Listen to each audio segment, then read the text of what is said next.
Hi hello ನಮಸ್ತೆ ವೀಕ್ಷಕರೇ, ಎಲ್ಲ ಚೆನ್ನಾಗಿದೆ ಚಾನಲ್ಗೆ ಸ್ವಾಗತ. ಇವತ್ತು ನಾನು ಮತ್ತೊಂದು ಇಂಟ್ರೆಸ್ಟಿಂಗ್ ರೈಸ್ ರೆಸಿಪಿನ ತೋರಿಸ್ತಾ ಇದ್ದೀನಿ.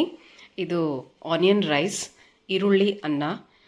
ಇದು ತುಂಬಾ ಸಿಂಪಲ್ಲಾಗಿ ತುಂಬಾ ಕ್ವಿಕ್ಕಾಗಿ ಚಟ್ಪಟ್ ಅಂತ ಮಾಡ್ಕೊಳ್ಬೋದು. ಇದನ್ನು ಹೇಗೆ ಮಾಡೋದು ಅಂತ ನೋಡೋಣ ಬನ್ನಿ. ಮೊದಲಿಗೆ ನಾನು ಇಲ್ಲೊಂದು ದೊಡ್ಡದು ಪ್ಯಾನ್ ಇಟ್ಕೊಂಡಿದ್ದೀನಿ. ಅದಕ್ಕೆ ಸುಮಾರು ಒಂದು 3 ಚಮಚ ಆಗುವಷ್ಟು ಎಣ್ಣೆನ ಹಾಕ್ಕೊಂಡಿದ್ದೀನಿ. ಹಾಗೆ ಸುಮಾರು ಒಂದು 2ರಿಂದ 3 ಚಮಚ ಆಗೋಷ್ಟು ತುಪ್ಪನ ಹಾಕ್ಕೊಳ್ತಾ ಇದ್ದೀನಿ.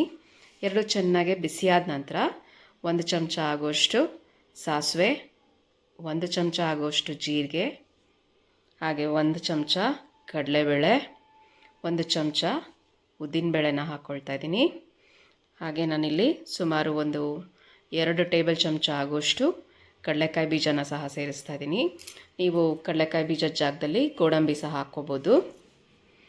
ಈಗ ಮೀಡಿಯಮ್ ಉರಿನಲ್ಲಿ ಕಡಲೆಕಾಯಿ ಬೀಜ ಎಲ್ಲನೂ ಚೆನ್ನಾಗಿ ರೋಸ್ಟ್ ಆಗುವಷ್ಟು ಫ್ರೈ ಮಾಡ್ಕೊಳ್ಳೋಣ.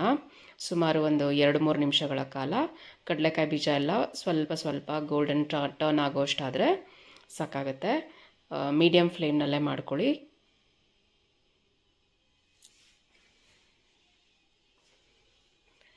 ಈ ರೈಸ್ ನಿಮಗೆ ಕ್ವಿಕ್ಕಾಗಿ ರೆಡಿ ಆಗುತ್ತೆ. ಏನೂ ತರಕಾರಿ ಬೇಕಿಲ್ಲ, ಏನು ಹೆಚ್ಚೋದೆಲ್ಲ ಹೆಚ್ಚುಗಟ್ಟಲೆ ಇಲ್ಲ.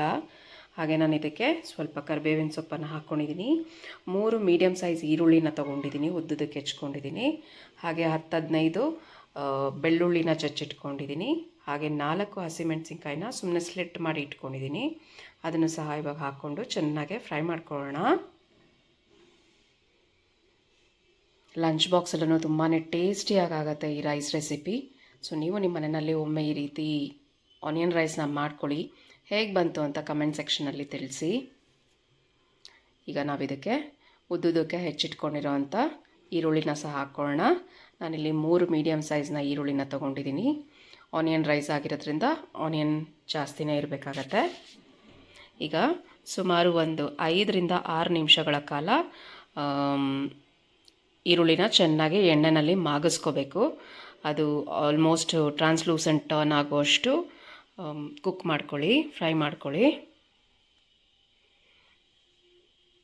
ನೋಡಿ, ಇಷ್ಟು ಫ್ರೈ ಆದರೆ ಈರುಳ್ಳಿ, ಈಗ ಮಿಕ್ಕಿರೋ ಪದಾರ್ಥಗಳನ್ನು ಹಾಕ್ಕೊಳ್ಳೋಣ.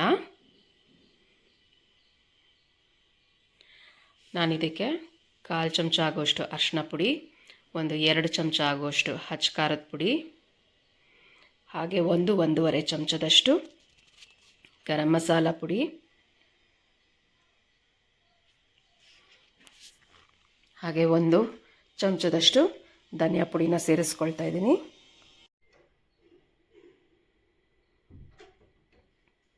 ಈಗ ಇದನ್ನೆಲ್ಲನೂ ಚೆನ್ನಾಗಿ ಮಿಕ್ಸ್ ಮಾಡ್ಕೊಳ್ಳೋಣ.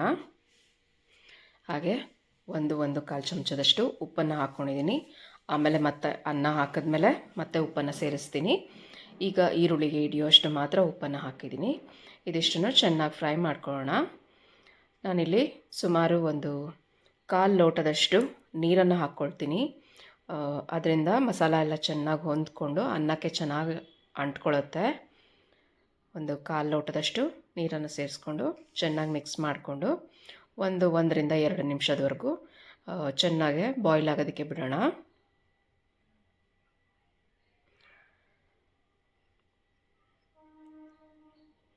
ನೋಡಿ, ಇಷ್ಟು ಬಾಯ್ಲ್ ಆದರೆ ಸಾಕಾಗತ್ತೆ. ಈಗ ಇದಕ್ಕೆ ನಾವು ರೆಡಿ ಮಾಡಿ ಇಟ್ಕೊಂಡಿರೋವಂಥ ಅನ್ನನ ಮಿಕ್ಸ್ ಮಾಡಿ ಕಲಿಸ್ಕೊಂಡ್ರೆ ಆನಿಯನ್ ರೈಸ್ ರೆಡಿ ಆಗುತ್ತೆ. ನಾನಿಲ್ಲಿ ಕೊಯಂಬತ್ತೂರು ಸಣ್ಣ ಅಕ್ಕಿ ಅನ್ನನ 1-1.5 ಲೋಟದಷ್ಟು ಮಾಡಿ ಇಟ್ಕೊಂಡಿದ್ದೀನಿ. ನೀವು ಬಾಸ್ಮತಿ ರೈಸ್ ಹಾಕಿ ಸಹ ಮಾಡ್ಕೊಳ್ಬೋದು. ಈಗ ಮತ್ತೆ ರುಚಿಗೆ ತಕ್ಕಷ್ಟು ಉಪ್ಪನ್ನು ಸೇರಿಸ್ಕೊಳ್ತಾ ಇದ್ದೀನಿ.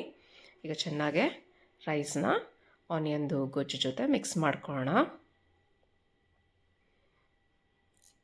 ಈಗ ನಾನು ಇದಕ್ಕೆ ಒಂದು 1/2 ಚಮಚ ಆಗುವಷ್ಟು ಸಕ್ಕರೆನ ಹಾಕ್ಕೊಳ್ತಾ ಇದ್ದೀನಿ. ನೀವು ಈ ಹಂತದಲ್ಲಿ ಉಪ್ಪನ್ನು ಚೆಕ್ ಮಾಡಿಕೊಂಡು ಬೇಕಂದರೆ ಹಾಕ್ಕೊಳ್ಬೋದು. ಹಾಗೆ ಸಣ್ಣದಾಗಿ ಹೆಚ್ಚಿರೋವಂಥ ಕೊತ್ತಂಬರಿ ಸೊಪ್ಪನ್ನು ಹಾಕ್ಕೊಂಡು ಚೆನ್ನಾಗಿ ಮಿಕ್ಸ್ ಮಾಡಿಕೊಂಡ್ರೆ ಆನಿಯನ್ ರೈಸ್ ತಿನ್ನೋದಕ್ಕೆ ರೆಡಿ ಆಯಿತು. ನೀವಿನ್ನೂ ನಮ್ಮ ಚಾನಲ್ಗೆ ಸಬ್ಸ್ಕ್ರೈಬ್ ಮಾಡಿಲ್ಲ ಅಂದರೆ ಚಾನಲ್ಗೆ ಸಬ್ಸ್ಕ್ರೈಬ್ ಮಾಡಿ, ವಿಡಿಯೋನ ಲೈಕ್ ಮಾಡಿ, ಶೇರ್ ಮಾಡಿ ಮತ್ತು ಫಾಲೋ ಮಾಡಿ. ಇದೇ ರೀತಿ ಮತ್ತಷ್ಟು ರೆಸಿಪಿಯೊಂದಿಗೆ ನಾವು ನಮ್ಮ ಚಾನಲ್ನಲ್ಲಿ ಪೋಸ್ಟ್ ಮಾಡ್ತಾ ಇರ್ತೀವಿ. ನೋಡಿ, ಟೇಸ್ಟಿಯಾಗೆ ಆನಿಯನ್ ರೈಸ್ ಕ್ವಿಕ್ಕಾಗೆ ವಿತಿನ್ 5 to 10 ಮಿನಿಟ್ಸಲ್ಲಿ ರೆಡಿಯಾಗೋಯ್ತು. ನೀವು ಸಹ ನಿಮ್ಮ ಮನೆಯಲ್ಲಿ ಆನಿಯನ್ ರೈಸ್ ಮಾಡ್ಕೊಳ್ಳಿ. ಖುಷಿಯಾಗಿ ತಿನ್ನಿ, ಖುಷಿಯಾಗಿರಿ. Thank you for watching. ಧನ್ಯವಾದಗಳು.